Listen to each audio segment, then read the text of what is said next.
Brazil এবং Argentina নিয়ে যে এত বড় চিরপ্রতিদ্বন্দ্বিতা, এটা আসলে কত সাল থেকে শুরু হয়েছে এবং কেনই বা এই চিরপ্রতিদ্বন্দ্বিতা, এই ব্যাপার নিয়ে আজকে বিস্তারিত আপনাদের জানাবো খুবই সংক্ষেপে।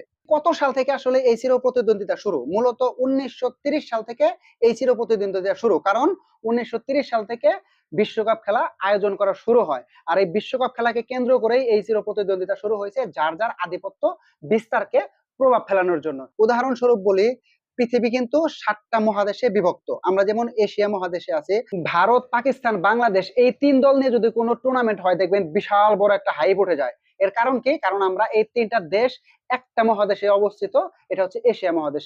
ঠিক এই একটা কারণেই ব্রাজিল এবং আর্জেন্টিনার এত বড় চিরপ্রতিদ্বন্দ্বিতা, কারণ এরা দুজনেই হচ্ছে দক্ষিণ আমেরিকার বাসিন্দা, মানে দক্ষিণ আমেরিকার দুইটি দেশ। আমরা যখন দেখি যে কোপা আমেরিকা খেলা হয়, তখন কিন্তু এই ব্রাজিল আর্জেন্টিনা একই সাথে খেলে, মানে এরা দক্ষিণ আমেরিকার দেশ বলে।